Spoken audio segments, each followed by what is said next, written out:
Good morning, and again, welcome all of you to today's webinar. My name is James Singletary. I'm one of the Associate Directors for Field Education at Columbia School of Social Work, and I'm also the liaison on the Social Work Votes Committee. And this morning, I'm here to introduce to you the team of players that will guide us through this webinar. First, we have our co-chairs to the Social Work Votes campaign, Kai Durant and Danielle London. They will also serve as our moderators. In addition to that, we will also be joined by Dr. Catherine Leak, who's the Associate Dean of Field Education at Columbia School of Social Work. And lastly, we have our two fabulous presenters this morning, which would include Professor John Robinson, who's a faculty member at CUSSW, and he believes that voting is integral to the lives of the social workers, social work agencies, and the people we serve, and that people with compassion and vision become our elected officials. And our other panelist this morning is going to be Jaime Estades, who is the founder and the CEO of the Latino Leadership Institute, which focuses on free of charge electoral voting and public policy education and training. And today, together, they have formed a collaboration that supports this initiative, Social Work Votes, and they will lead us in today's webinar. And I'm going to now turn it over to Jaime. Thank you, James. Thank you for that introduction. I just want to say something that is special to me. Today is my 25th anniversary of attending AA. I have been attending Accent Anonymous for more than 25 years, but I keep falling off the wagon. And the reason why I'm telling you this is because in case there is something that you don't understand, well, I'm so sorry, but you're on your own. I need a translator, and I don't have a translator now. So I'm going to try to speak as slowly as I can so you can understand each word that I'm sharing with you. The purpose of this presentation is basically to create a debate about voting in general. I don't have a monopoly of the truth in any way, shape, or form, but I believe in provocative conversations, especially when we talk about such important issues as voting in the United States. I think that voting is under threat. It has always been under threat in this country. And this is a good opportunity for us as social workers and social service professionals to have this conversation. So I want to congratulate the School of Social Work at Columbia University for putting this together and having the vision to see the importance of this topic now. My presentation is going to concentrate on the historical context of voting suppression. I'm going to talk up from a class analysis perspective. I'm also going to talk about New York voter suppression. There is a lot of voter suppression in New York City, New York State, and New York City that usually are not considered the usual suspects. And so I'm going to talk a little bit about that. And I just want to make sure that people understand that this is a historical and current analysis of voting. So the history of voter suppression doesn't intend to be partisan. It is what it is. So if you see anything partisan, it's because history is telling us the facts. It's not because it's my intention to make it partisan.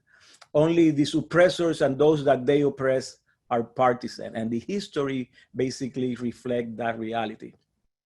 I want to make one recommendation, which is the book, and I hope he pays me for this. I don't know him personally, but he's a professor at Columbia University. Is Eric Foner, and the book is The Second Founding. And I think that this is very important among many books in terms of the 13th, 14th, and 15th Amendment, which are the Reconstruction Amendments that have to do with the issue, the 13th, especially the 13th, and the 14th and the 15th Amendment, equal protection, due process, have to do with voting, as well as the 15th Amendment that basically make clear that you cannot discriminate at the state level in terms of race and at the state level. So this is a great book for you to revise after this presentation. So this is my thesis. Elections have many layers, and at the very end of what we typically find as a debate between what we typically find at the end of elections is a debate between deregulation versus deregulation of the economy. That's my take on how elections work in the United States. There are many layers. There are social, cultural layers. There are political layers that are part of the regular debate. But at the end of the day, at the end of the election, what you see in synthesis, in essence, is a debate between the deregulation and regulation of the economy. One illustration of this was Benjamin Franklin. So this has always happened in history. Benjamin Franklin made a comment while on the street, coming out of, my understanding is that he was coming out of a bar and people were talking about voting. And during those times, only people with property were able to vote. Only people with property. Having a mule during those times was something that represented some type of status, because mules was very expensive. And it also was a reflection of the type of property that you had. That means that you had land and you used the mule for, in order to work the land. So someone asked him about voting and he said, well, you know, and why do we need property in order to vote? And he said, I agree with you. For example, if I have a mule and my mule gets shot and killed, who had the right to vote? The mule or me? So that's an illustration of how from the beginning, the creation of this country, even before the Constitution of the United States, there has been voting suppression. Voting has always belonged to this day and controlled and regulated by those in power. Thomas Paine, who was the one who ignited the revolution in the 13 colonies with his book, Common Sense, was not allowed to vote in the United States. After he left the United States, after the revolution, he went to France and basically participated in the French Revolution. And he was incarcerated there because even when he supported the French Revolution, he didn't believe in the executions that were happening there. Now, all those news were coming to the United States about what was happening in France. And one of the things that the Americans that were by then and starting to see themselves as Americans, as the Constitution, but very fragile understanding, they didn't like the French Revolution. But what they didn't like the most, especially the leaders, was the redistribution of land, the redistribution of wealth in France. And that is something that Thomas Paine believed. So when he returned to the United States, they didn't let him vote. And the excuse was that because he didn't believe in God, and everybody knew that because he wrote a book called The Age of Reason, in which he basically states that God doesn't exist, that the laws and norms have to be rational. They didn't allow him to vote. So that's how strong and how intrinsic voter suppression is in the United States, and usually is connected to property, is connected to wealth, etc. Now, jumping to the 20th century, we have the Depression during 1928, 1930s. Hoover is president of the United States. Hoover believes in laissez-faire. He doesn't believe in the regulation of the economy in any way, shape, or form. He loses the election because he took that position. Then Roosevelt wins the election, who has a different position, which is the Keynesian approach to the economy, meaning that you have to regulate the economy and you have to invest in the economy. The government needs to invest in the government.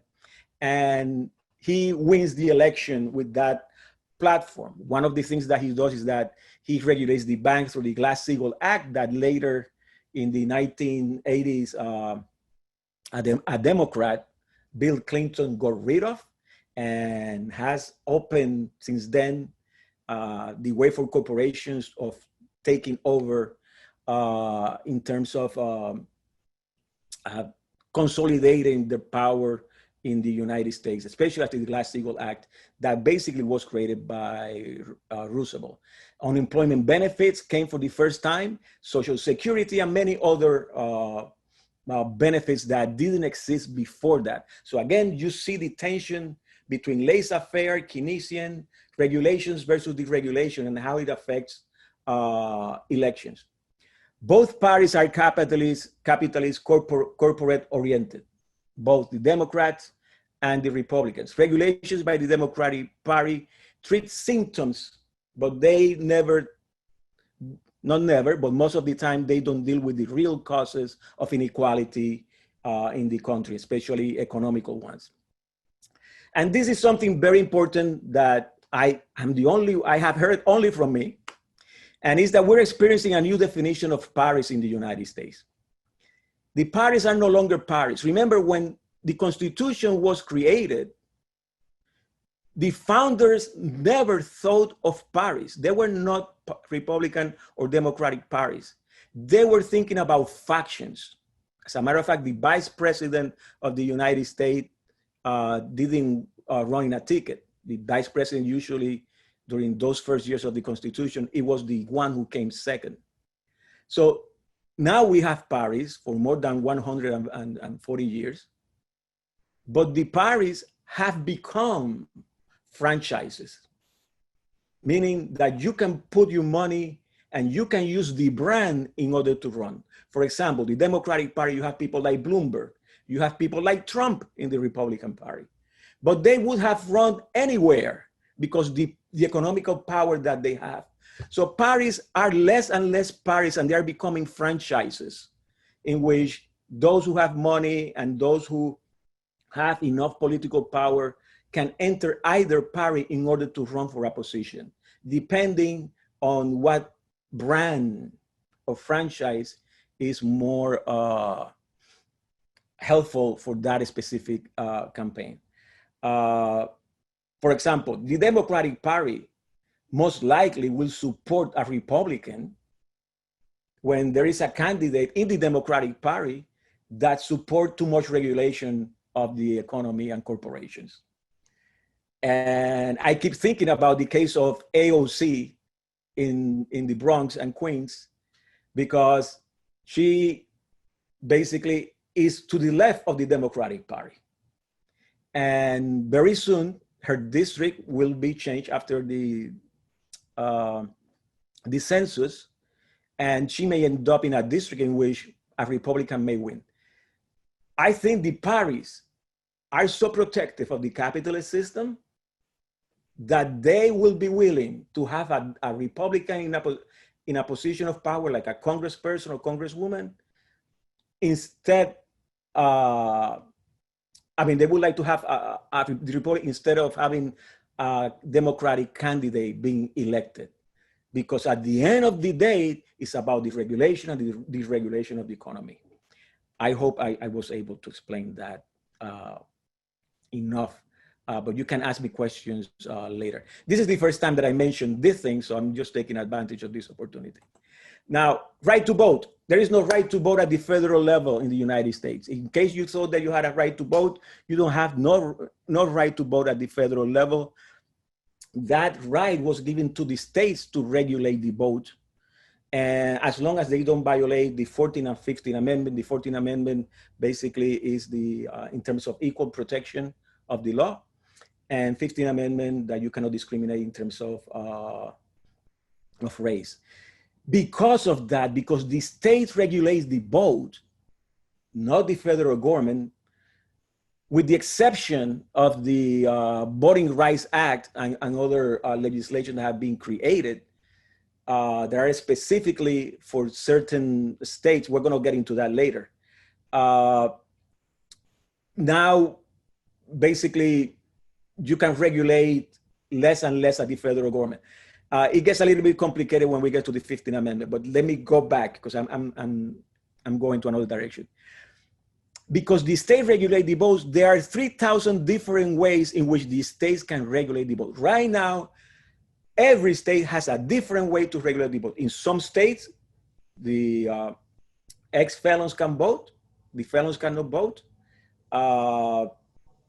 people who are in prison. For example, we have been working in Florida with the ex-felons who in Florida are not allowed to vote for life.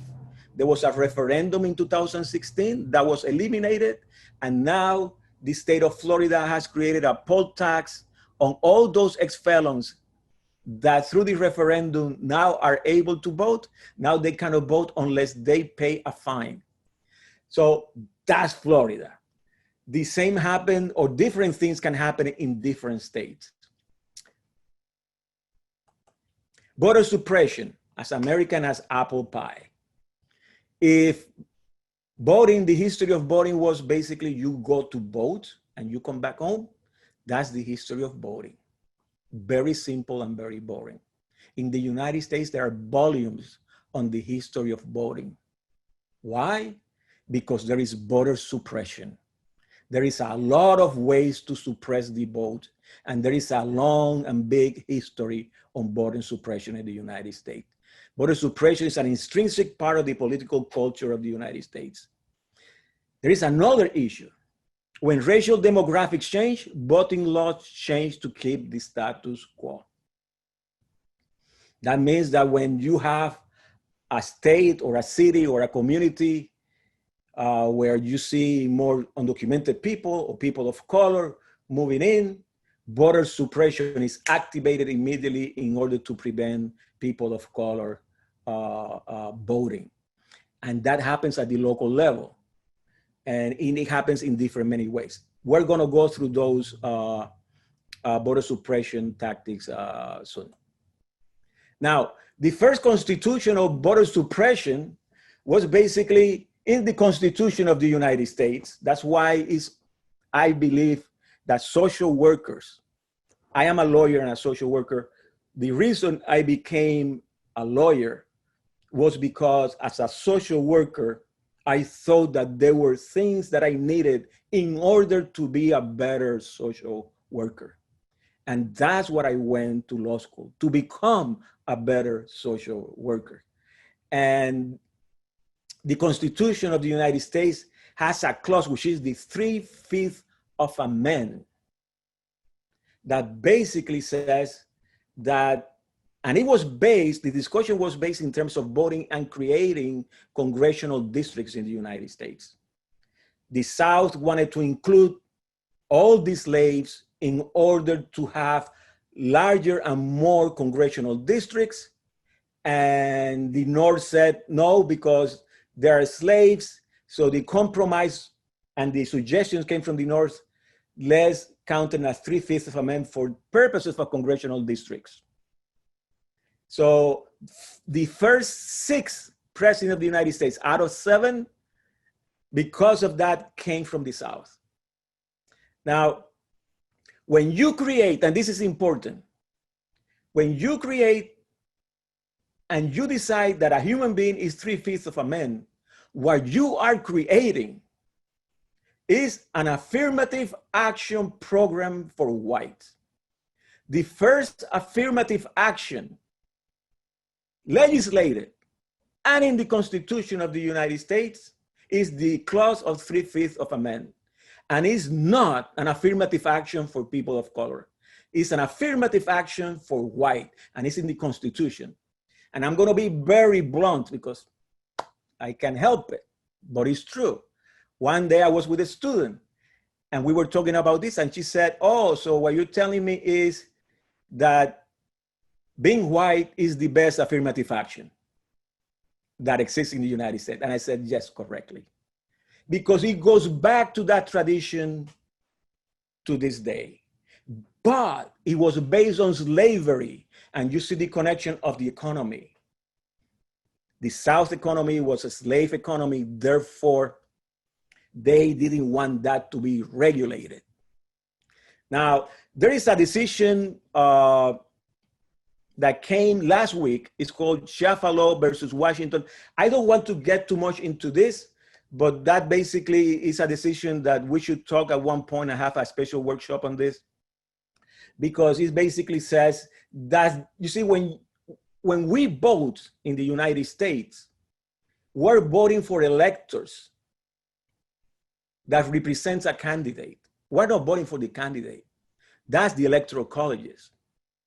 So those electors are supposed to go to Washington in December and basically have a meeting and decide who should be the president of the United States.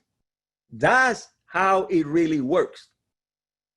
So this decision basically says that the electors, once they make a compromise at the state level, they cannot change their word at the state level. Because in the last election, there were 6 electors that were for Hillary Clinton that went liberal, and 2 electors that were for Trump and went liberal. So that's why this case. So the Supreme Court, in a rare decision, 9-0, both Republicans and Democrats basically decided that, you know, this is they have to respect, the electors have to respect the mandate from the state. It's more complicated than that, but I just wanted to mention that. The Senate was created in order to be decided by the state legislature in the Constitution of the United States, not elected by the people. So you can see the mentality of the founders. The founders were basically protecting their own interests. This romanticism that exists about the founders of the United States is really sickening sometimes. They created a constitution to protect their interests and their economical interests. And the Constitution of the United States, when you revise it, basically let you know what they were intending. There is no democracy the word democracy is not in the Constitution in the United States, even in the amendments. Why? Because they didn't want to have a democracy. And why? Because they didn't trust the majority. They just trust the elite. That's why the electoral colleges. And to this day, that agreement between the North and the South, it still exists and is electing presidents. We have an slave owners agreement that basically decides to this day the president of the United States. And that is voter suppression. Electoral colleges, if no majority of the votes counts, if the majority of the votes doesn't count, then the majority is suppressed. Right there in the Constitution of the United States, you can see voter suppression. And that voter suppression comes from that debate between regulation and deregulation. The North industrialized, the South slavery. You cannot have 2 economical systems at the same time existing in one country separately. That's why the Civil War, yes, it was a slavery, but slavery not as a moral issue. The Civil War came as a slavery, as an economic issue that needed to be destroyed. Well, Eric Foner, I don't know Eric Foner, but he may not agree with that, but there you have it. Now, since 2011, there has been, and this is interesting, guys. Since Obama got elected, there have been all this legislation and decisions in the Supreme Court that are anti-voters and anti-working class and poor people. So the strategy right after Obama got elected, so just to show you the level of racism that has always existed in this country, because they could have done this before, but I think that they were happy the way things were going anyway. But since 2011, 3 years, because sometimes the cases take 2 and 3 years to get to the Supreme Court. So there were some cases that have been decided since 2011 to this day that are basically against voters and decreasing the rights of voters and basically increasing the rights of corporations. One of them is Hobby Lobby and Citizens United. I'm going to talk about them briefly soon. And then there were other cases that I won't have the time to talk about it, which is Shelby, the Voting Rights Act case, the Husted, which it basically has to do with purging votes, etc. Now, these are the cases. So I'm going to touch on them very quickly. Citizens United, 2011, the first one, right after Obama gets elected. Corporations are people. That's the decision of the Supreme Court. Corporations are people. I believe that corporations are people when the state of Texas executes a corporation, like they execute people. So until that happened, they are not people, but the Supreme Court of the United States basically said that they are people. Let me go to the next slide briefly to illustrate this a little bit more. For example, this is the summary of Citizens United. Elections are too important to leave it to voters. That's what corporations always say. It's not in the decision, but this is what is in the decision. Corporations are people under the First Amendment. This is important to understand. You and I, all of us, can put as much money as we want in an election or in a candidate as long as we create our own political action committee. If we give the money to the candidate, that money is capped. There is a certain amount of money that you can give to the candidate and the campaign. But you can put as much money as you want if you create your own political action committee, and you can attack candidates and you can support candidates. That was not allowed for corporations. They couldn't do that. So the First Amendment, which is an amendment that was created for individuals' freedom of expression, now is an amendment that is given to corporations. Corporations are people now. So one of the regulations is that it's not a regulation, it's a deregulation. You don't need to disclose how much money you raise and to whom you give the money and who you hire. No accountability whatsoever. There can be no coordination between the candidate and the super PAC.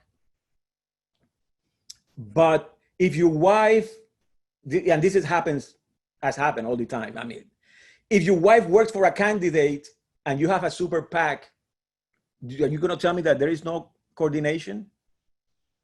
People who are in politics, they can't stop talking about politics. And you will see some of you in that statement. I'm there. If my wife were working for a candidate, there is no way that when she gets home, we're not going to start talking about what is happening. So that is a fallacy. Justice Roberts, in his decision, said, and check this out, corporations have been treated like an oppressed minority. That is in the decision of Citizens United. That's John Roberts. Justice Kennedy, there is not evidence that money corrupts. That is written in the decision.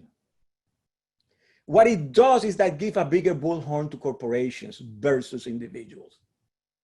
For example, General Motors spent on advertising $4.2 billion and AT&T $2.5 just in advertisement. Imagine how much money they are putting in elections, billions of dollars, all the corporations. And we don't know how much because they don't need to disclose. So one day soon, we're not going to be talking about the senator from New York. We're going to be talking about the senator from Apple, the senator from Coca-Cola. No longer what we consider is a representative. That, by the way, they're already operating that way.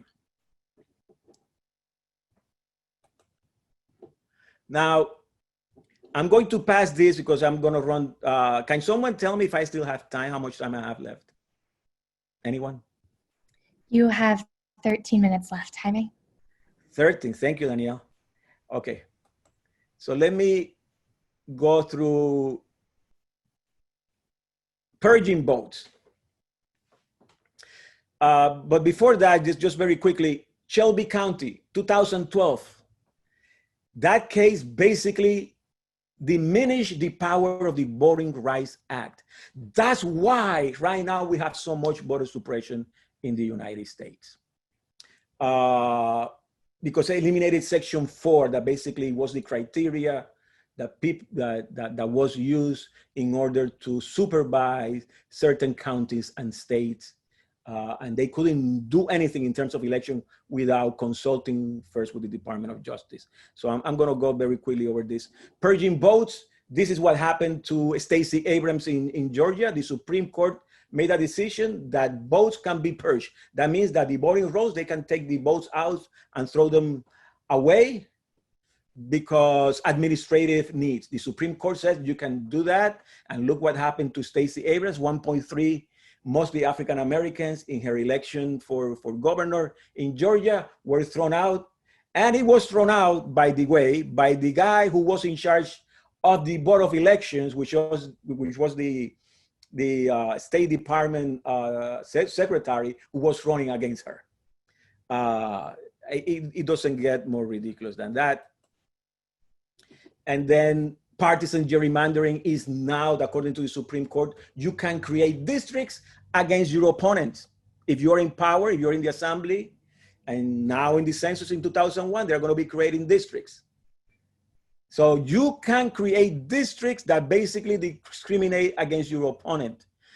There is a lot to talk. We don't have the time, but that's a decision that it came from the Supreme Court 2 years ago. And that, again, is giving more power to those in power. Ocasio is going to have a problem in 2021 when her district, by Democrats, to illustrate my point at the beginning, Democrats are going to create a district, I predict, that basically are going to send her to upstate New York, and they're going to get her house, and they're going to create a line or a street that keeps going and then inflates when it gets to Queens and upstate, in which she won't be able to win, and maybe a Republican can win. And that is coming. They'd rather have a Republican than to have a Democrat. I'm still nonpartisan, by the way. I'm just describing how things work.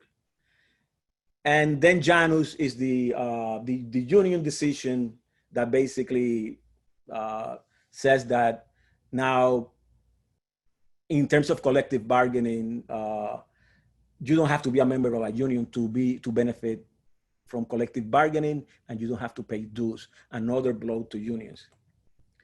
Now, 2010, since 2010, 25 states have created new voter restriction. Charles Stewart, professor on elections at the Massachusetts Institute of Technology, state that the research shows that voter suppression may reduce turnout by a percentage or 2 in 2020. This is the main thing. 1% reduction due to voter suppression can change a whole election. The prediction, it can be 1 to 2%. And the way they do it is by shuttering polling places, new limitations on early voting, that, by the way, we don't have in New York.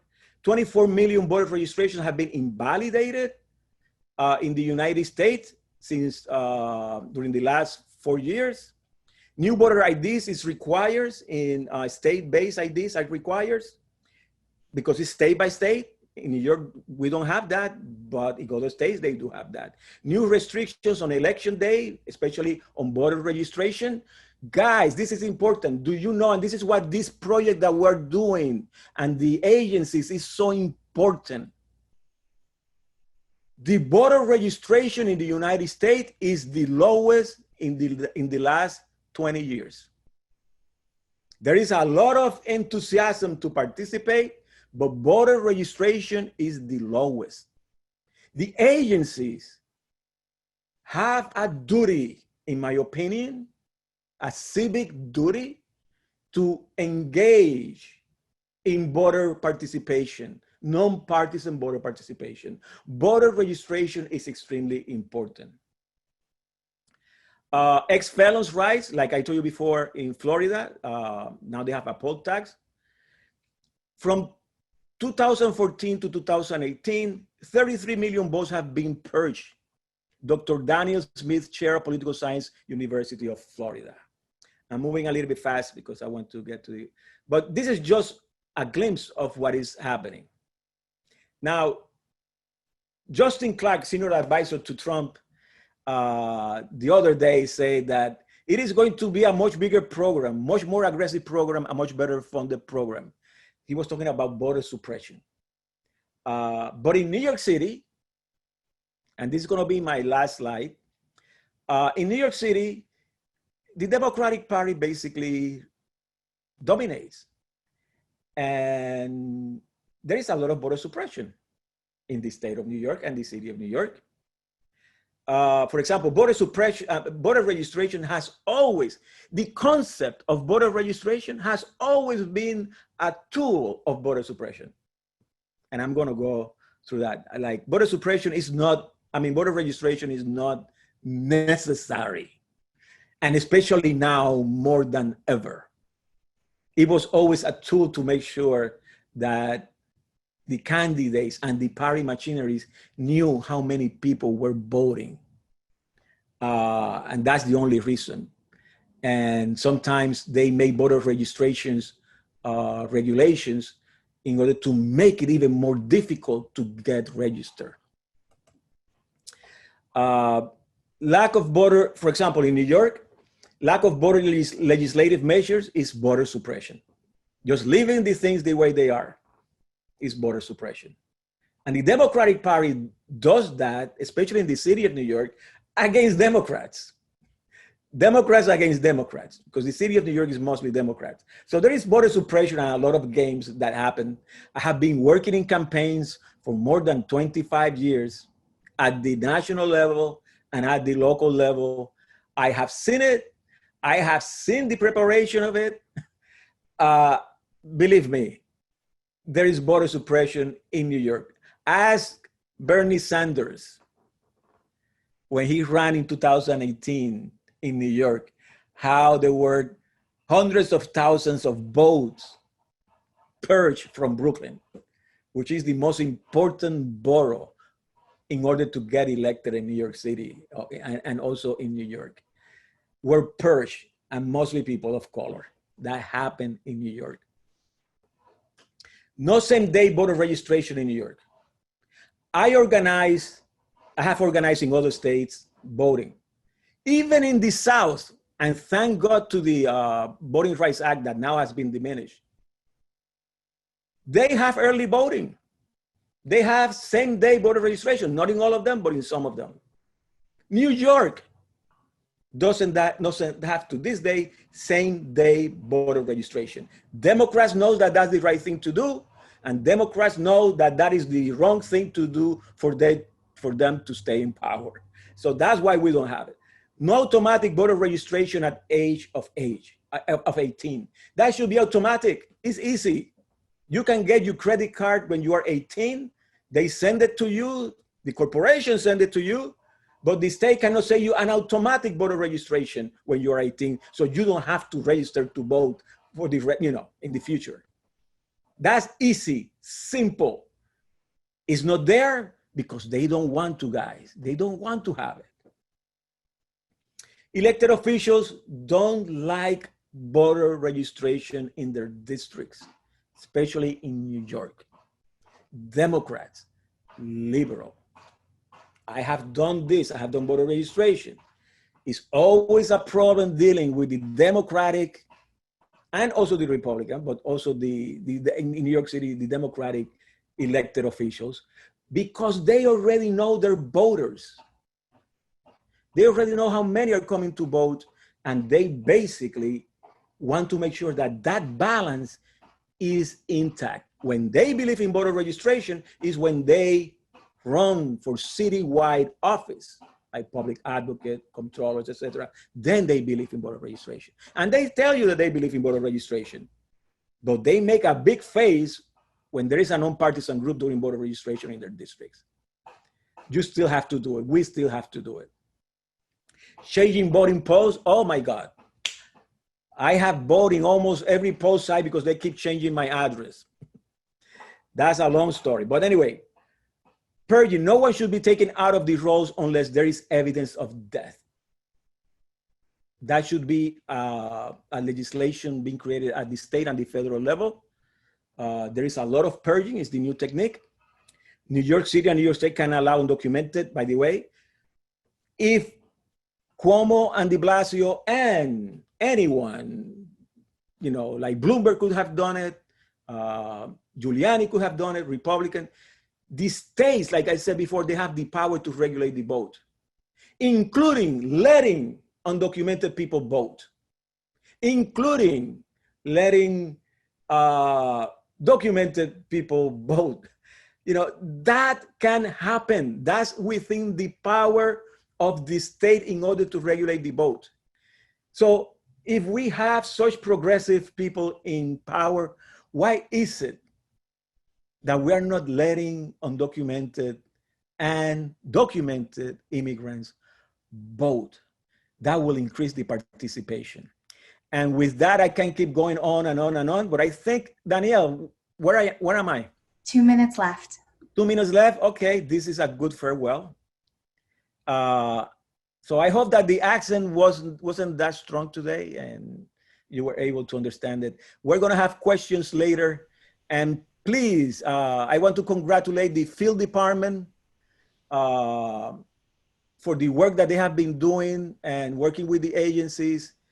And, you know, like I said before, the agencies have a duty in order to make sure that these voter registrations and get out the vote take place. Because at the end of the day, look, there is $1 billion that was taken from the police department that can be distributed to agencies now.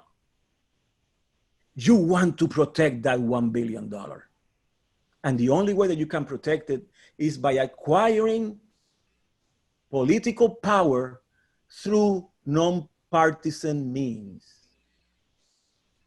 Partisan when you get home. Thank you very much. Thank you, Jaime. Great to hear you. So I'm John Robertson. I am not John Roberts, although I am an old white man and I do own my house, so I'm propertied. But I'm here today to move us from the why to the how. How do we think together about making voter registration a part of social work practice? So when I was a master's student at Columbia, I shared the floor with a man by the name of Richard Cloward. And Richard Cloward, many of you know, had played a major role in setting up the war on poverty. And after the Reagan election, he said, how could this happen? And how could social workers let this happen? Because if the electorate that elected Reagan was not the people that social work agencies serve. And so he called the profession together to let's make sure that the people we serve have their voices heard in elections. And this 12 years later, in 1993, Bill Clinton signed what is called the Motor Voter Bill. And most people know of it because it's what federal law that required that every state make voting registration available when you get your driver's license. But what most people don't know, and what most social workers don't know, is the motor voter law requires and strongly recommends that all social service recipients be registered to vote by the agencies that serve them. So what's going on with this? There's a national organization called Voting is Social Work, and they've done a study of people that have worked on this, and they found that increasing people's agency, giving people a sense that they have control over their own lives by helping them register and vote actually improves their well-being. So this question of having our clients, the people we serve, accessing the polls and participating in the voice has many positive dimensions. One is it protects the $1 billion, as Professor Estrada just talked about. Another is it means that we have the power to get compassionate and elected people who feel accountability to the people we serve and will come around and respond to what's going on in our agencies. And the third thing is that we're offering people agency in their own lives. And so I want to really strongly say that this particular agenda is one that social work really wants to address. And the November election this year really makes this very clear, I think, to all of us. But next year, we're going to elect an entire city council and a mayor. And who's voting is going to decide who's mayor and who's the city council. So I start with that. So my task today is really to lead a workshop. And I'm not in any way claiming that I am the expert on this topic. I'm just one of the people that's working away on it. So I hope in chat and in the questions, we're all going to do some brainstorming about what does it take to integrate voter access into agency practice, into our routine daily work as in the areas that we are. So I'm going to start with 7 ideas. The first is there has to be an agreement within the agency to the engagement. And then the agency needs to build a plan. And then people who are working with this need to learn about voting in the location of the people that they serve. You know, like what's the deal? Where's the polls? What's the ballot? When's the registration dates? All of those kinds of things. And we're right now working on building a web page that will be up by the end of by the middle of August, where you should be able to go to and answer all of those questions.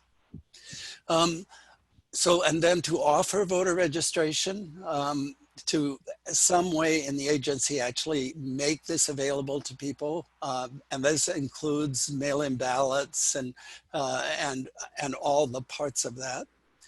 Helping people understand the ballot. I don't know how many of you voted in New York last fall when we had those charter amendments, but you really had to be a lawyer to have an understanding of the fact that we were actually creating a commission to hold police accountable. And it was buried in language that was completely inaccessible. And it was put in an election that nobody was going to come to because there was no fancy candidates advertising all the time. It was a real example of voter suppression. And then the next thing is getting people to the polls, helping people access the polls, helping people access their mail-in ballot, giving them reminders, all those sorts of things. And then the final is reflections after the election. So let me just start by this. So I'm going to talk in this slide a little bit about if I were working in a homeless program. So how do we build an agency plan? Well, some group of people that think this really matters in the agency, it could be a field student and the field instructor and a couple of clients, make a commitment to get in touch with the state legal organizations that protect the vote, the League of Women Voters, the NAACP Vote, Rock the Vote. There's lots and lots of organizations that are doing this. And to learn the state deadlines, voter registration, to check in about laws regarding polling place registration, to get really up to date. And so, you know, in my work in homeless shelters, there actually you'll find people that are very politically vocal amongst the people sleeping in your shelter, and fairly sophisticated. It's a really great activity to build a little team that puts together these ideas, and it creates an affirmation of everybody in the place. So then the agency builds a plan. And this is identifying the possibilities that would work in your agency. So who should your agency focus on?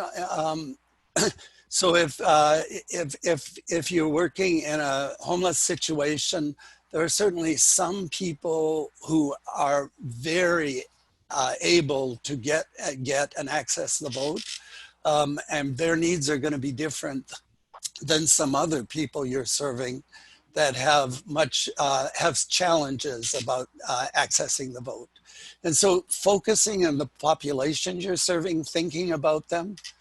And then what will engage them? Why will this matter? Why will this matter to the people that you're serving? How will voting matter?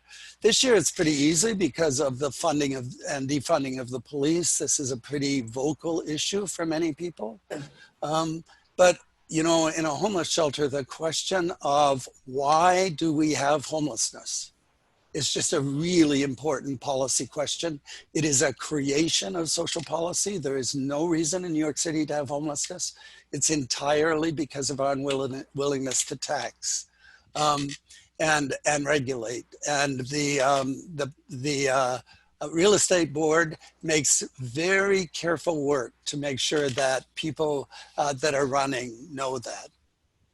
And then what will be the concerns of the agency managers? There'll always be, you'll always have to answer this question about, is this legal? So long as it's nonpartisan, it's not only legal, but it's expected that it be done. And then what about staff time? What about space? You know, those kind of questions have to be thought about.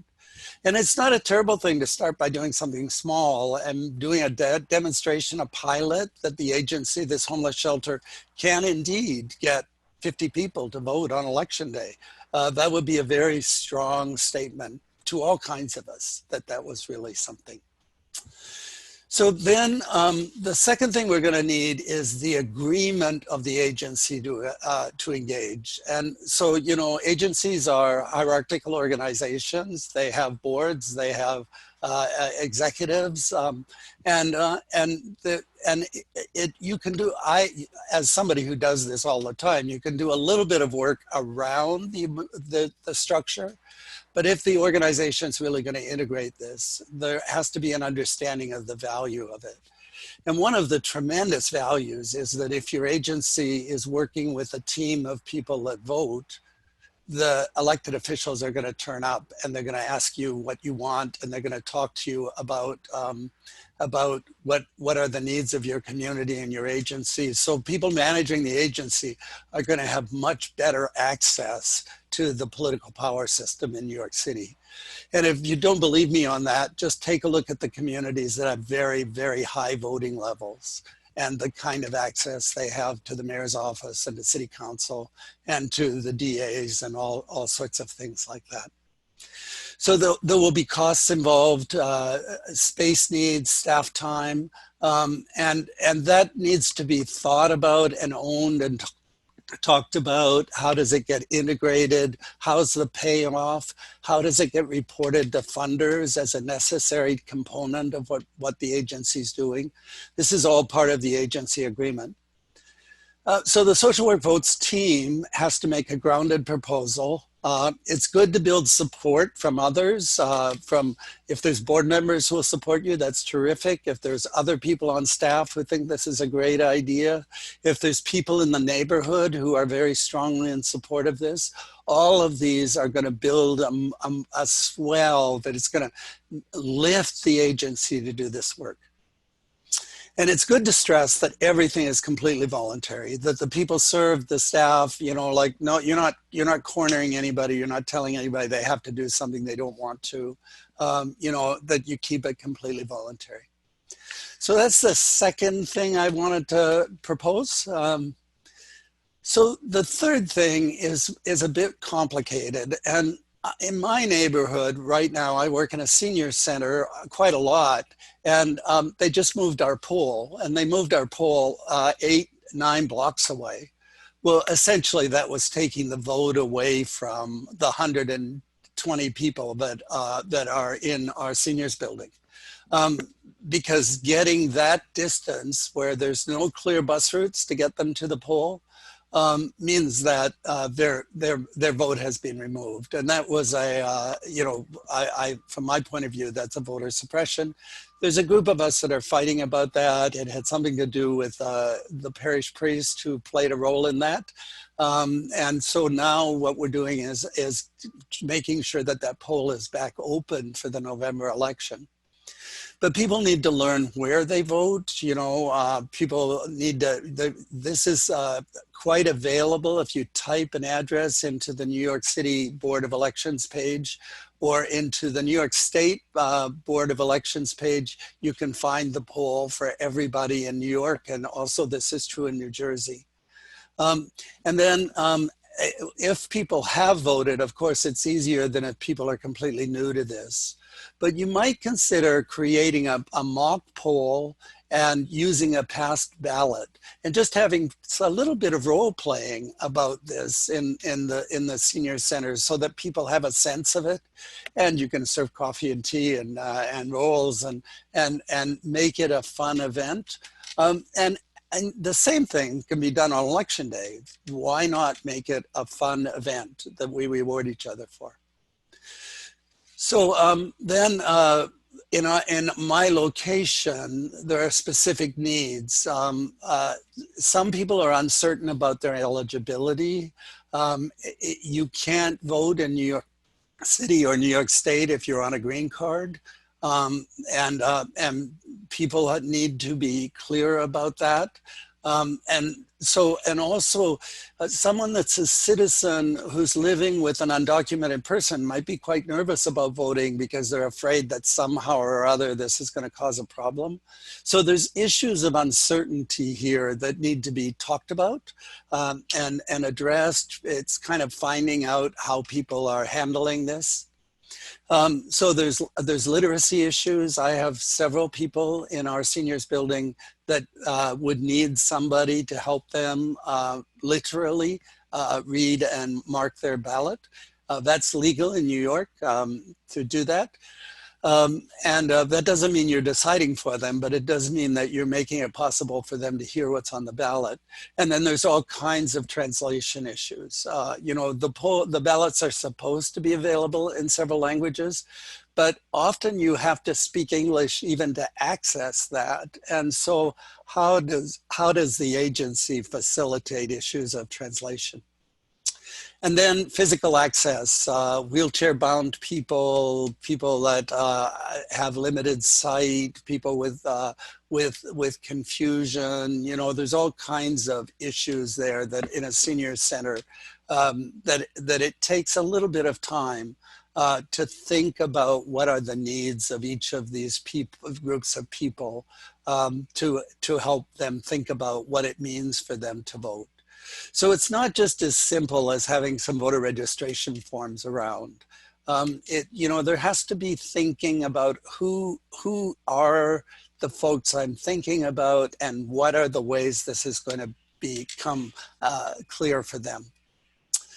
So then the agency certainly can offer voter registration. It can offer tables in the lobby. It can put up posters on the front door. It can have a special event where there's some kind of music and invite people. We now have a little what's called a ballard. I'm just going to reach down and get one. That if you wear around your neck in a hospital, you can register. You can hold it to somebody, and they can, with their cell phone, reach and access voter registration. So that's these things, and they're available if you're working in a place where you're going room to room. Having one of these around your neck is a good idea. We also have a text number available, which is part of this same package that you can use, and just give people a text number and they can on their cell phone access the voter registration form. And so there are a lot of different ways specific to where you are. And if you're in a hospital, certainly you've got lots of people coming in and out. There are things happening in your lobby anyway. You know, social workers meeting people and meeting families can make these connections. Not in every case, of course, but in many cases, there's the opportunity to do this. So it needs to be thought about, it's quite specific to your location, quite specific to the folks you're serving, to understand that. And then there's registration cutoff dates. I think Jaime would have to correct me on this, but the fall registration cutoff date for the November election is about the end of September. So after that, in New York, as part of voter suppression, you can't decide you want to vote. So a voter registration drive has to understand that and do the push. And that includes, like, now, once you've registered to vote, you can still apply for a mail-in ballot. And you may know that the governor is holding up saying that COVID is a reason, a disability that should allow mail-in ballots widely, as it happened in the primary. For some reason, Governor Cuomo is not saying that right now. So sometime in August or September, we'll get a decision about that. And then there's an application form that people have to fill out to get their mail-in ballots. And then in my experience, I've had a bunch of people come to me and say, "Hi, help me figure out what this ballot is." And so I've had to spend a little bit of time helping people understand the ballot. The ballot itself will be available online and mailed to, sample ballots will be mailed to people about 3 or 4 weeks before the election. So this helping people understand the ballot. First of all, most people are quite confused about the primaries versus general elections. The general election this November is going to get a lot of press, and there is it's a really open election. It's not at all clear what's going to happen at the presidency level. There are states and congressional districts where this is open at the federal for the general election this fall, and there'll be some assembly districts and Senate districts in New York where these will be open and they'll be on the ballot. And so understanding the ballot and the down ballot part of it and helping people see that it's not just the presidential, but there's many other issues that they're going to be dealing with, including judges and district leaders. This is a little obscure for most of us. I rarely know who's running for judge elections, and it would be a decision about how important that was. And then we have in New York 2 primaries. We have the federal primary and the state primary. This is definitely part of voter suppression. It means that the people who come to the state primaries are real political junkies. And it means that the Democratic Party therefore gets to choose their candidates. And so if we want to have real impact, we need to have people at those state primaries. And for people to be able to feel that kind of agency, they need to be able to know that this is happening. And so, you know, this is a complicated process. It's definitely intended to be complicated. So in a school, if you're in a primary or a high school, most of the students won't be able to vote, but their parents and their cousins and their aunts and their uncles and their neighbors can. And it's a great civics activity, a great way to teach American government, to get students involved in this. And there's every reason in the world for students to be doing this. And they can make posters, they can do forums, they can do panels, you can do skits. You know, you could do a lot of things that could be a lot of fun and have a lot of educational value by just building these tools into the curriculum. So, and then getting people out to the polls. So, generally, the pieces of this are giving people a call, texting people, reminding people the day before, reminding people the day, reminding people when the polls are open, reminding people where their poll is. The big organizations tend to do this with audio messages. So that's a possibility. You could also do it with email if that's appropriate and people have it. Posters, palm cards, giving people a card to take home that says that this is the day of the election. You might even get a grocery store to give you a 5% discount if you bring the stamped card to after the election. You know, there are ways to create incentives there. And so this system of reminders really matters. And so I was thinking about a group home here. We have a group home on my block. And, you know, people there have the right to vote. the impact of the election is going to be very important for them. Most of them can understand the issues if you break them down to a level that makes sense, so that it's not buried in a whole bunch of political rigmarole.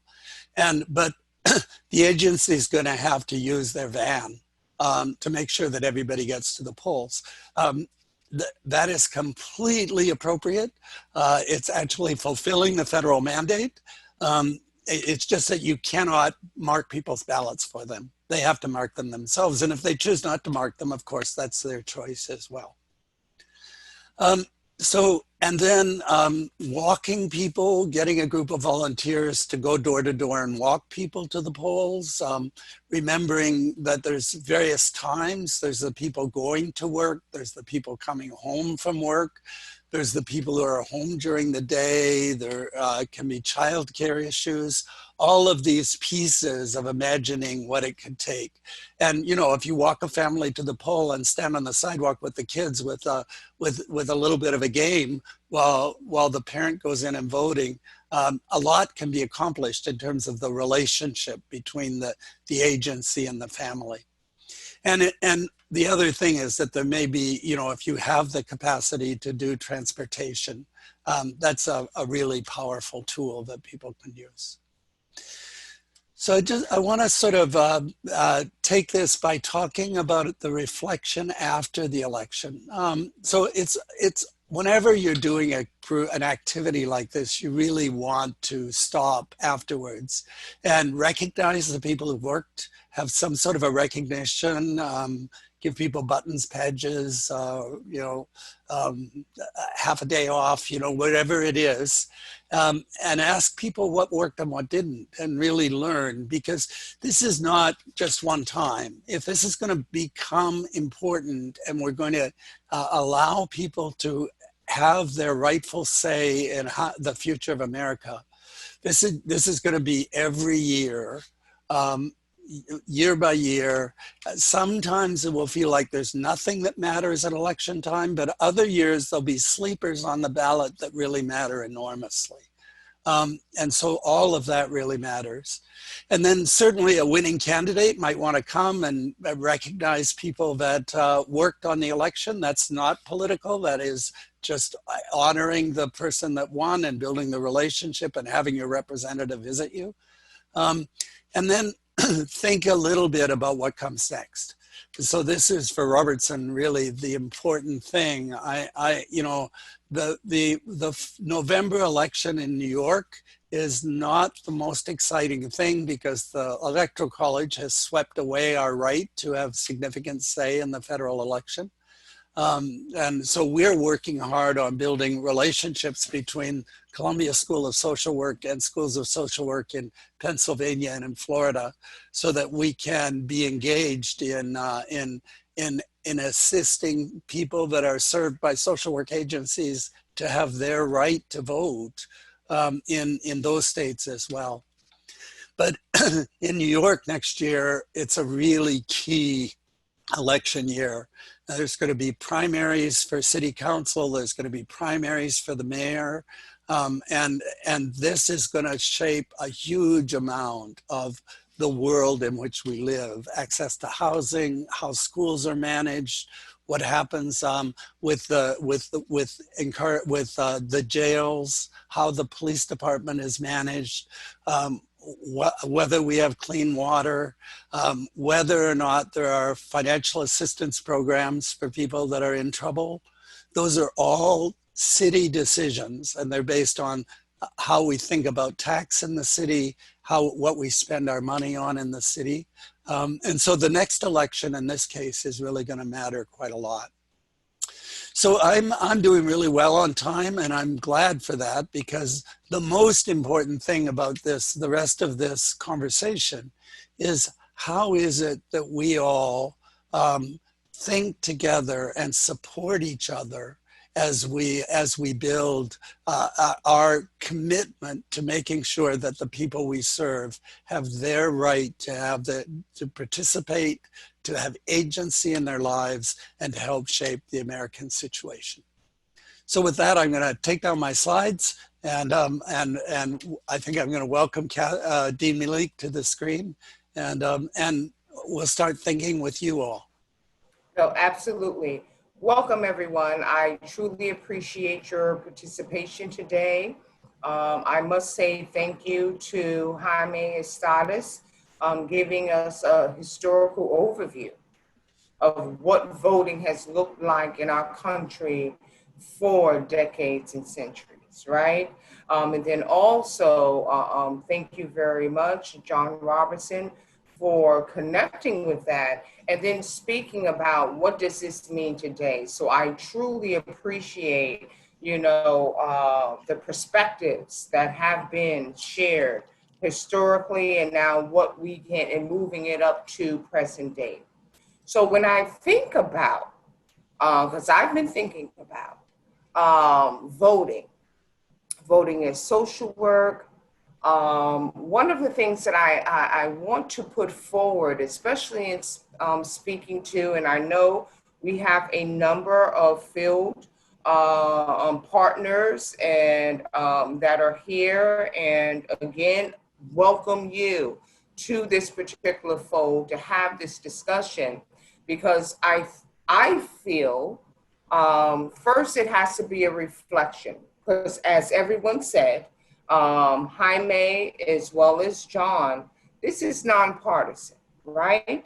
So in the nonpartisanship, given everything that was shared with you, we also have to think about how does this land for us? So there's a lot of internal reflection, and that's what I want from all of those that are on this particular webinar.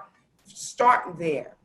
And then we have to have responsibility for others, right?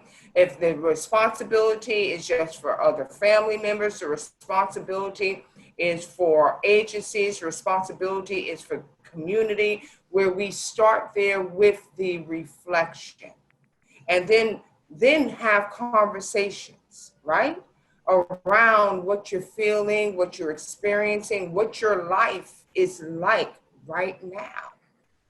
And then my hope is whatever decision you make is when you go into that, either that ballot where you're doing the mail-in or you walk into that poll, you are making the best decision that you can make for everyone that is connected to you in your network.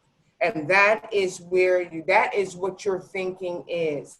And in that network, it is tremendous. If we have field instructors, we have agencies on board, we're not just thinking about, ourselves, our family.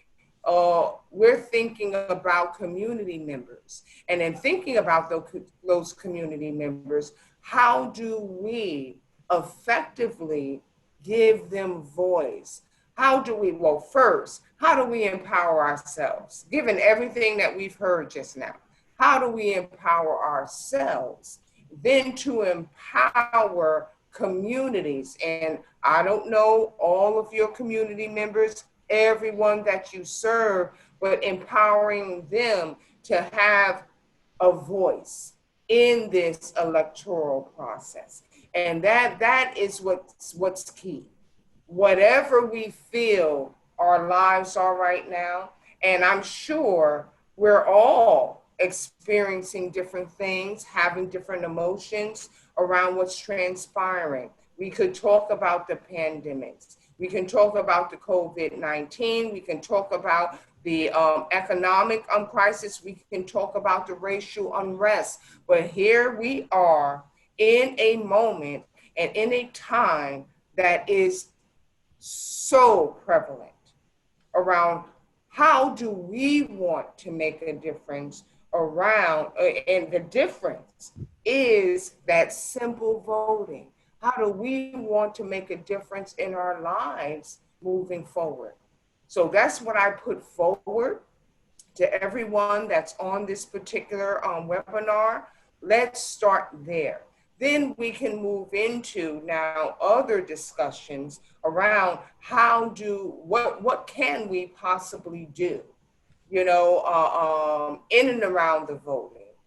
You did hear from Jaime, you did hear from John, and a big piece is if we're going to make this work, how are we making it work? What can you do that is feasible, that meets your capacity, given everything that's been presented? And then how, as Columbia School of Social Work, can we support you in this particular regard? Because everyone needs to get out and vote. I think right now, with our current socio-political climate, it's even more robust around what we're going to do and how we're going to vote and what our capacities are. And so as the Dean of Field, I truly want to speak, to our partners around what can be done, what's been presented, what do you need more from us in order to make this happen, and how we truly think about empowerment and really thinking about empowerment on a broader scale, where it's not only our voice, where we're allowing and opening up a segue of voices of our community members that definitely speaks to diversity, inclusion, in and around the work that we do. And this is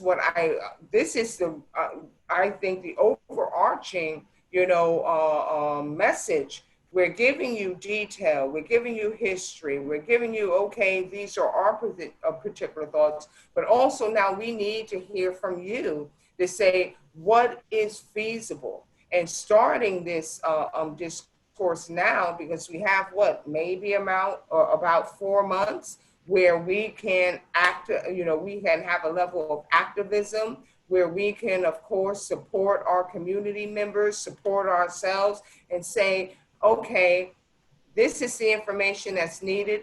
These are the things that we can very well do during this time period up until November, that we feel we are making a difference. So with my opening, talking about reflection, talking about, of course, communications with others in your network, then thinking broadly to those that you serve, and those that you touch. I'll put it that way, those that you touch, because our touch points may be varied, but we touch people.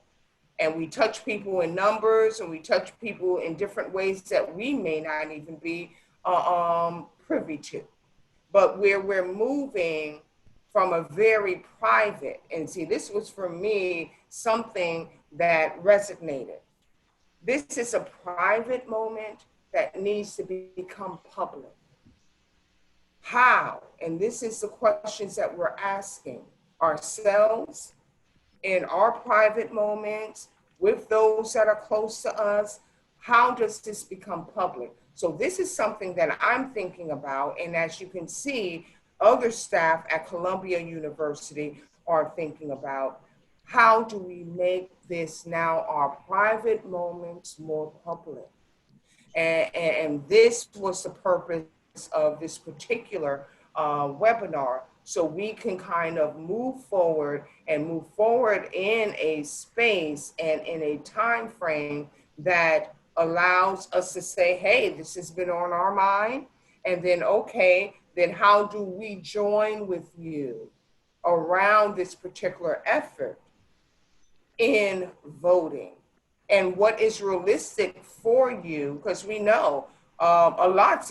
When I talk about the pandemics, all of us have been hit different ways. So we just want to hear right now from you. We're here to join you. What can you very well bring and support Columbia around the initiative and around, of course, your feelings, your sentiments as an individual, and extrapolating that up as a director, as a manager, as those that are looking over and supporting other people. So this is the big part of what we definitely want to communicate to you today. I know it's going to be an ongoing discussion in this manner, but we have to make that difference. And I think that, and whatever that difference means to you, I want you to understand that whatever the difference, I think we all stand in the space where there has to be change. There needs to be a difference. Whatever that relegates and how that translates for you, this is what we're putting forth. Make the difference that you feel you need to make on behalf of you, your family, and the communities that you serve. Make that difference. And as we move forward to a 2020 election.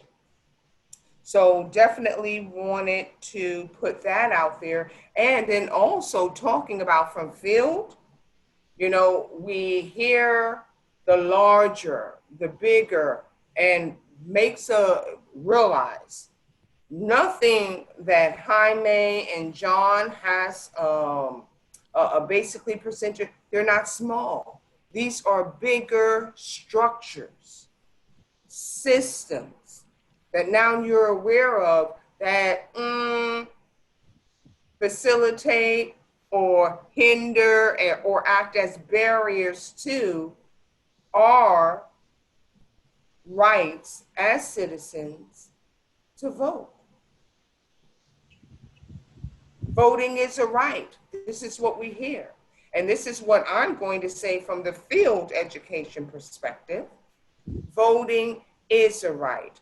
Voting matters. And we have to take from these larger super systems, these larger legal issues, we need to take the position of grassroots organization, change from the bottom up. Because you know what? You never know until you do, right? We can sit back in a particular perspective and say, oh, well, it doesn't matter. But you know what? It may not matter, but at least I know I put my vote in. At least I know I educated my students. At least I know I've supported my field instructors in whatever way in which they can support the 2020 elections and voting and social work. Then you know what? We've done all we can do. And that's what I'm putting forth to all those that's on this webinar. We need to step up, step in, and try to do what we need to do and affect change. Affect change as much as possible in our nation, our society, in our world at large, because a lot is hanging on this particular election, the 2020 election. Also, what I would like to put forth are a couple of questions, and especially for us to follow up on as a particular team, the reality, right? What is the reality? What are the challenges and opportunities, right? Challenges and opportunities that you foresee in your agencies that where you could support this particular initiative.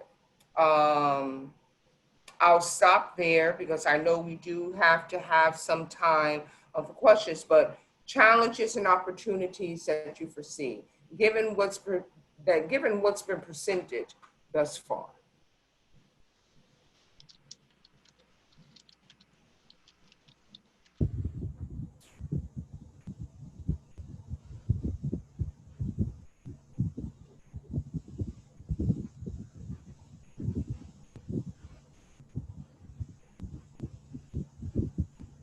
So I'm going to go back to screen share and show you a couple of things that I didn't show you. So let me just get myself to where I am.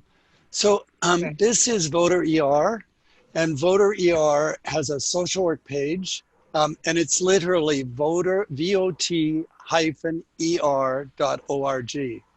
And in Voter ER, you can click on the social work page, and I've got a little bit of a problem here. I just need to make this a little narrower so I can get to it.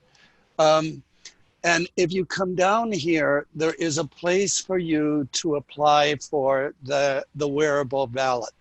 And so that, that's just, I hope I just put that in the chat as well. That would be great. Let me just show you one more thing about this. So the man who's set this up is Dr. Allison Martin, who's an emergency room doc.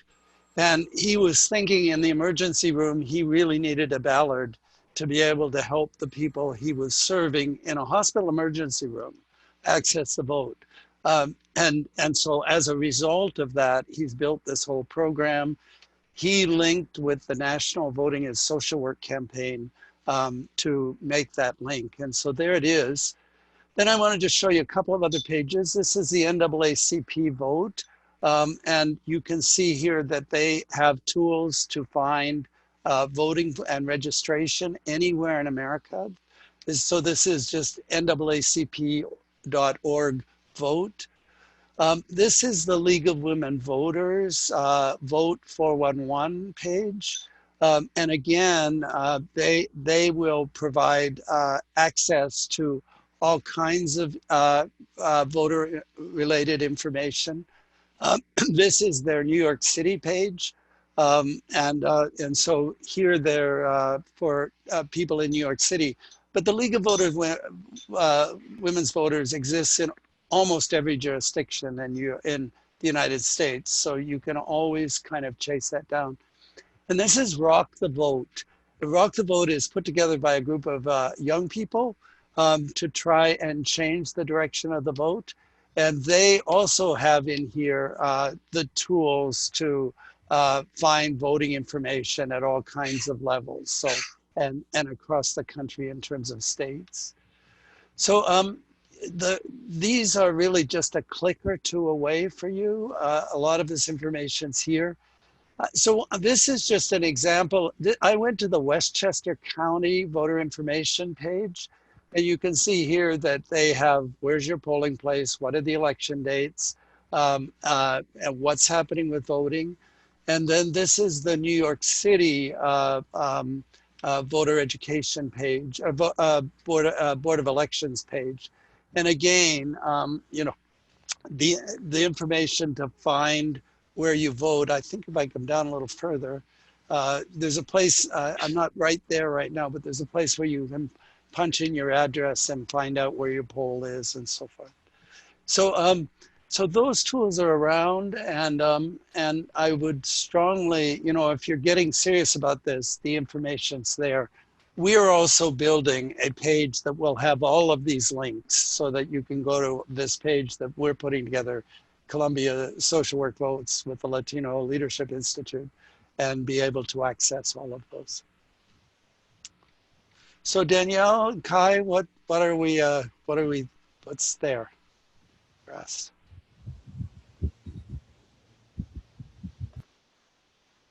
Okay, hi. Yeah, we have a few questions in the chat that I think will be good for everyone to hear. One of them is, can anything be done about gerrymandering? In terms of, there are two decisions by the Supreme Court on gerrymandering. One is the one that I discussed briefly, which is the partisan gerrymandering that came recently. That means that the states can discriminate in terms of partisanship. They can draw lines that basically favor one party over the other. They said that the founders envisioned the states having total control of how they were going to be dealing with the local political issues. The decision was 5-4. There is nothing that we can deduct from the Constitution that what they're saying is true. I think that is blind. They really wanted the state to have control, but in terms of discriminating and making sure that you create unfair districts in the political process, I don't think, even when they were doing it, they never said it and they never wrote about it because they didn't want to be seen as doing that. So the Supreme Court of the United States basically inferred, 5 members of the Supreme Court decided that that was okay. Now, that's how, and I'm talking about facts now, that's how Republicans in the state legislatures create congressional districts that favor mostly Republicans because they dominate most of the state legislatures in the United States at the local level. The same thing they do in creating assembly district, Senate district at the local level, they also do partisan gerrymandering. That's one. So they can do that. Unfortunately, that corruption has been legalized. That's how it is.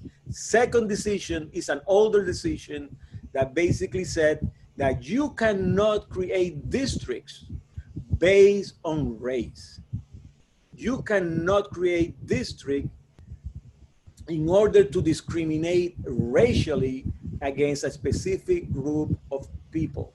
You can do it in terms of partisanship, but not in terms of race. The problem is that between those two decisions is that the facts, the reality of those two decisions is that they overlap in real life. You can have a district that is mostly African American. You are not discriminating according to your wishes to discriminate in terms of race, but you can claim that you are doing it in terms of partisanship. And then what you are doing is basically dividing an African American or a Latino district in two. So, and one can be Democrat and one can be Republican. So it creates that dilemma. But the reality is that there are two decisions and one is partisan, they can discriminate. For example, I gave the example of Ocasio. Ocasio is my belief that she is going to, her district is going to be redesigned in 1 year by Democrats, because the Democrats dominate the assembly, in which they're going to put him in a position in which she will lose in the Democratic primaries because it's completely partisan. So it's not about race. And the issue of race is not who the candidate is, it's in terms of the population. So unfortunately, no, there is nothing that we can do at this moment. Those are the two. Now, the good thing is to get a good lawyer that can make sure that when they are doing something partisan, you can bring the issue of race, depending on how the lines are being drawn. So I want to add a little bit to that, though. In the 1920s, we had an extremely conservative Supreme Court, and popular movements and labor movements elected a national government, and different Supreme Court justices were appointed. And so from the 1940s until the 1980s, we had a Supreme Court that wouldn't have made those decisions.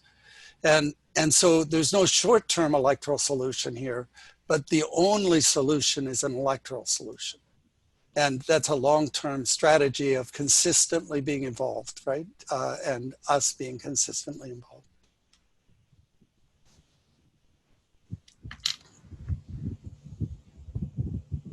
Great. In a similar vein, there was a question in the chat box of what the best resources to locate and identify voting districts are, especially when they seem to change without much public notification or knowledge.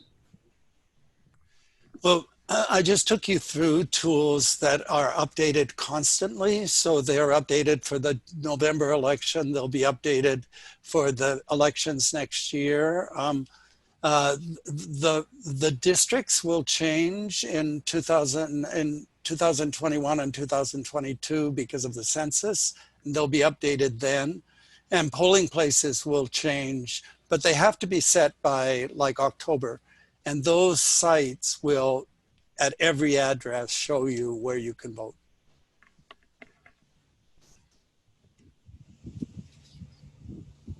Great. And then another question was asking, what is the biggest lobby affecting or like influencing our legislature?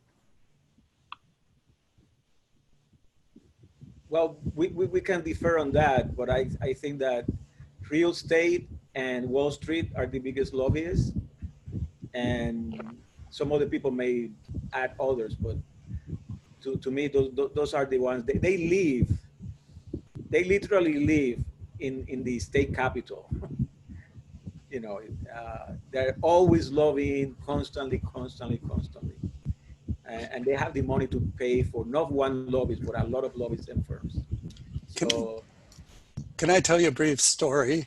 I've been working with a coalition of community and church groups in Brooklyn and in New York, and we've laid out a plan to build 15,000 units of senior housing. It's funded.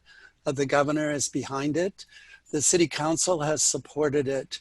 The mayor is blocking it. The day after Mayor de Blasio was reelected, he had lunch with the head of the real estate board.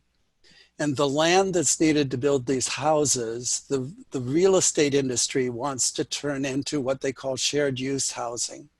And therefore the thing is being blocked. And that, you know, like this is only a secret because this is the most public of secrets. Everyone involved in New York City politics knows about this kind of arm twisting that's going on.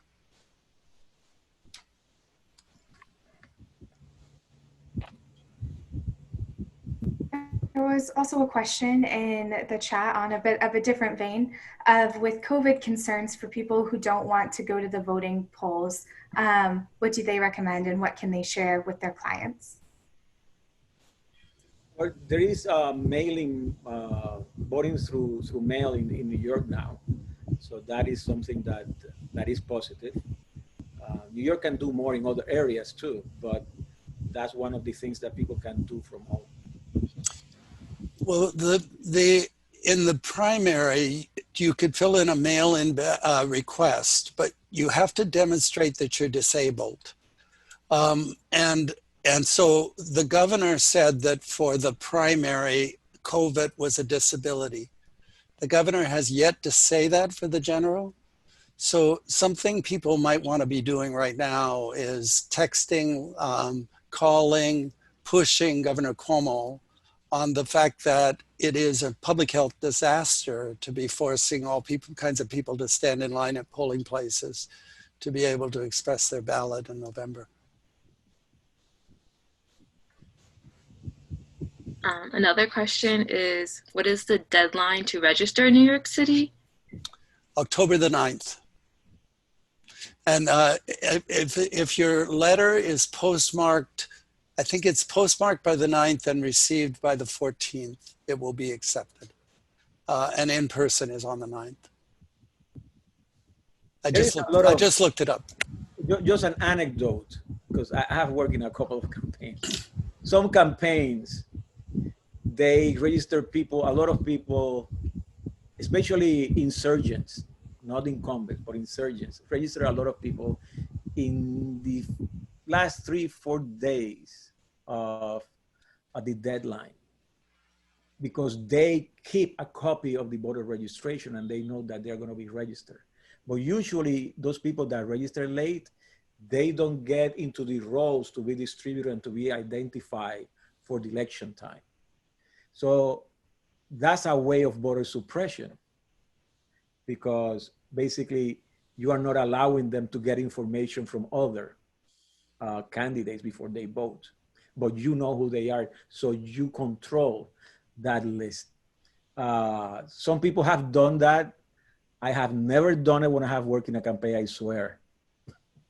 But those are the tricks that happen in campaigns that everybody does. So there is even voter suppression among those that believe that there should be no voter suppression. And returning back to the question of mail-in ballots, if folks are able to list COVID as a disability, but then they don't get their mail-in ballot, what should they do? They can vote by affidavit. That's for those who are at home who cannot access the polling site. That's the question? I believe that the question is just if you don't get your mail-in ballot in the mail and you still want to vote, what are your options? That's basically the only option they have now, unless they can use absentee ballots too, and then find a way of justifying that they were absentee.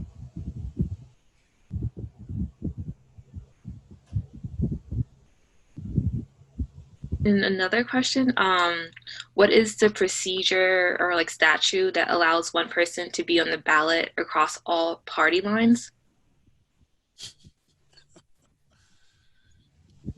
I'm not that familiar. John, you wanna take that one? Yeah. So in New York electoral law is like a trip through a medieval castle. You know, it is full of all kinds of twists and turns, and it's designed to facilitate certain interests. And so this business of having being on multiple lines is unique to New York. It doesn't exist almost anywhere else, and it's a device that has passed through the legislature, and it allows people to vote for the candidate but not vote Democrat, and it allows the candidate to get some conservative votes from people that would never vote for a Democrat, or Republican votes from somebody who'd never vote for a Republican. So it's a complicated device. There's a variety of them in New York that restrict ballot access. So if somebody has access to all the parties, there's no election anymore, right? In my district, where our city council person resigned, and 3 people were running for, actually 4 people running for the seat. One of the people who's running for the seat is part of the New York City Board of Elections. And surprise, surprise, they disqualified the applications of the other 3 people running. So we have an open council seat and we don't have an election because they've played this kind of a political game.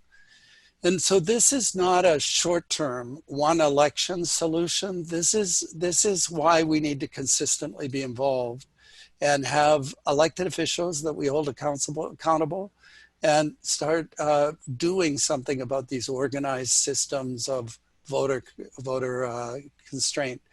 I think of myself as living in a single party state, and it has all the problems of living in a single party state, when I live in New York City.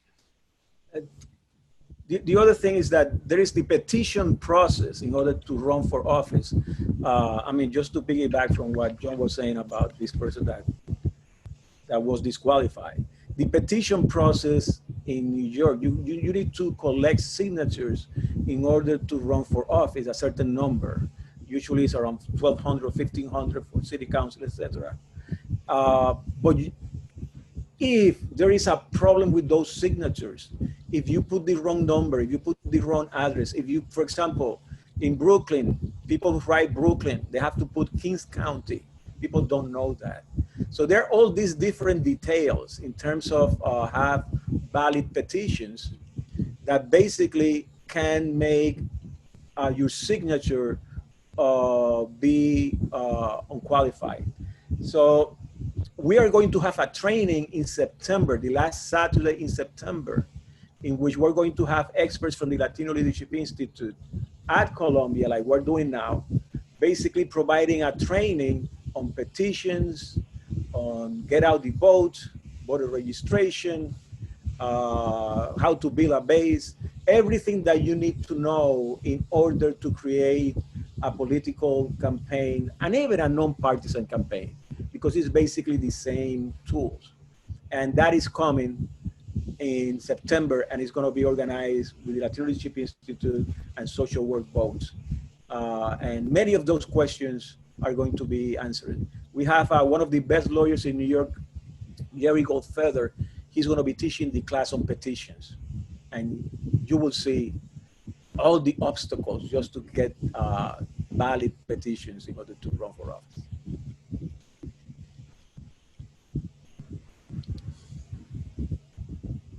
Great. I'm sure a lot of folks are going to mark September on their calendar. That sounds like a really great training. Another question from the chat is, how can we impact more choices of early voting sites? They're assigned and you can only vote at your designated site.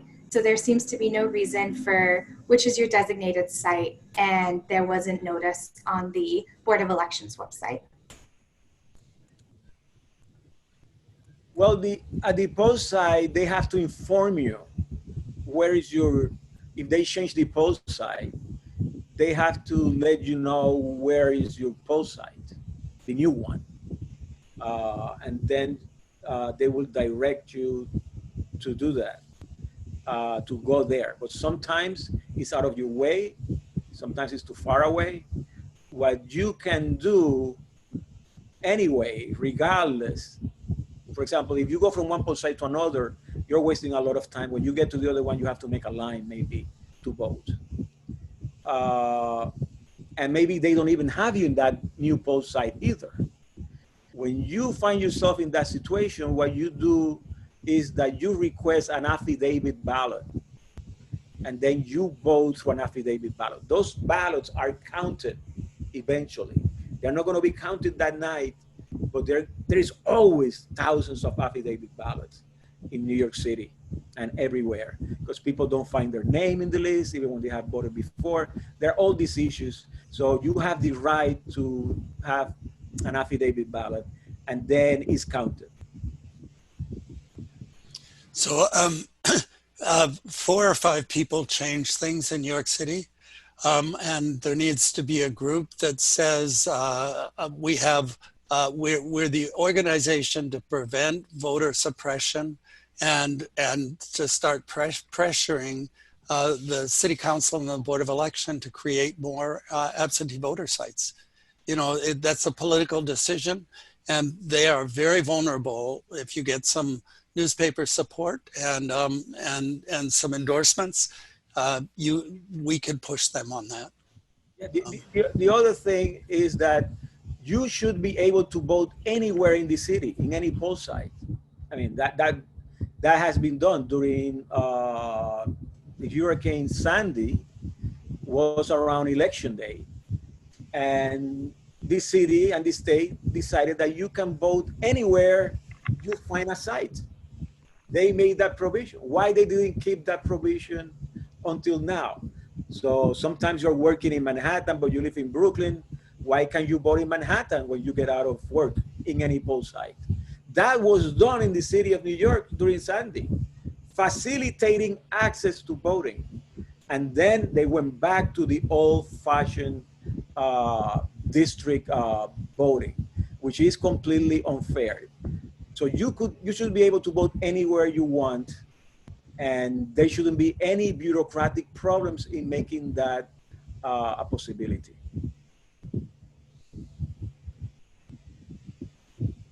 Thanks. I have a question about requesting absentee ballot.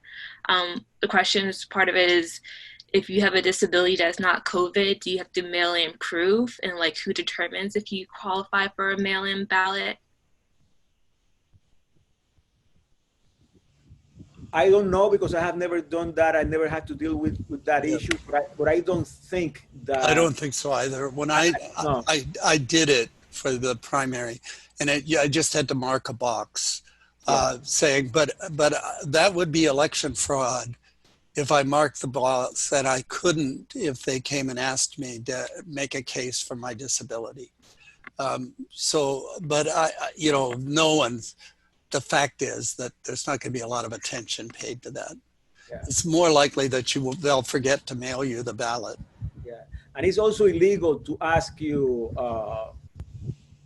that type of information and the details of your disability etc. The Disability Act will protect you from that. When you check that box, like John said, you're basically swearing that what you said is true. That's all.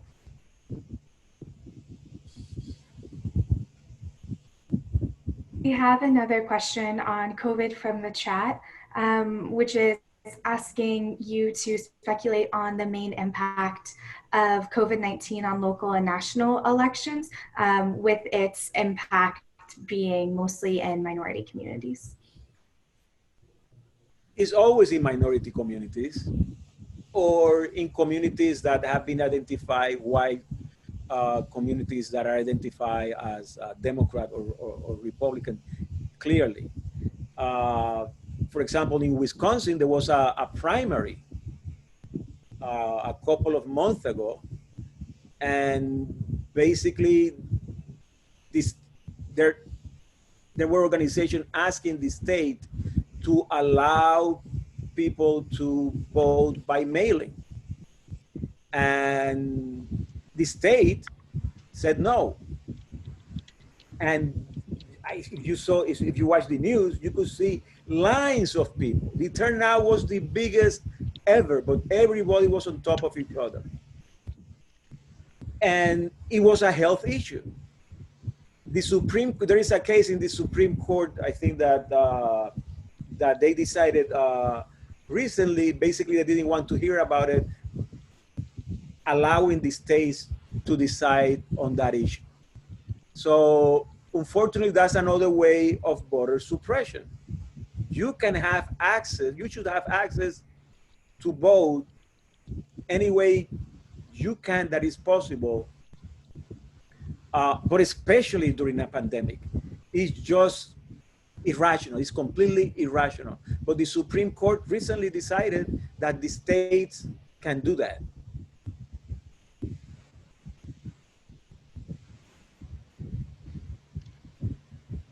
Great. And this is more like a logistics question. Multiple people have asked, would they be able to have access to your slides, or since this is being filmed, will they have access to like watching the recorded version of this later on? It's $10 per slide. Yes, you can certainly have it, but this is really a question more for the Office of Professional Studies teams as to how they distribute this. But yes, they'll be available. But yeah, I don't know. I actually don't know the answer. Yeah, how and when. It's available too. I have no problem. So my final comment to you today is that we can talk ourselves into a depression about the American electoral system. Because there's all kinds of things, manipulations and power plays and use of privilege and intention to exclude. But the people who've ever really been able to move this and change it and open it have done it by organizing and getting people out and using the tools that we have. And right now we have a very powerful tool. And that is that we can be voting and we can be involved in choosing who's going to be on the ballot. That's what Jaime Estrada does all the time, is developing people that can be running for office, taking positions where they're accountable. So if we give up on the system, I want to say we give up on our own future. So that would be Robertson's final thought for today.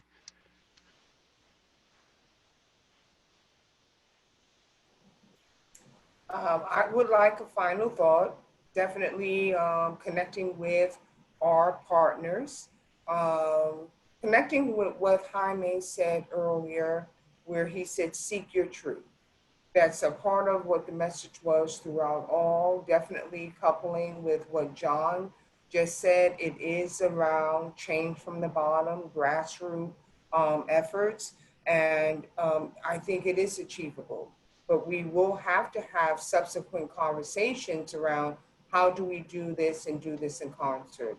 What can be done, and what's been put forth and presented excellently was what we can do as agencies, what the history is, and then how, of course, Columbia could support you.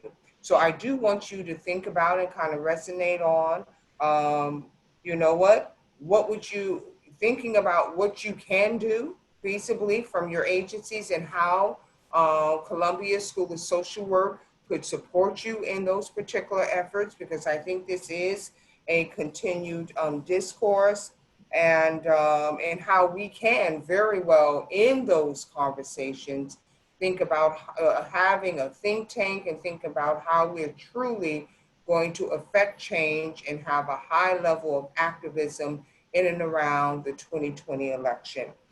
So what I will leave you with is what, you know, what has landed with me for so long. It was when I was doing my dissertation, it was a youth pastor at the church that I was studying at. And I don't know how the commentary came up or whatever, but he told me, I guess I wasn't reaching the way I needed to reach. He said, when you reach for the heavens, you end up someplace in the stars. So I ask you to join us in the reach, and let's reach by all means.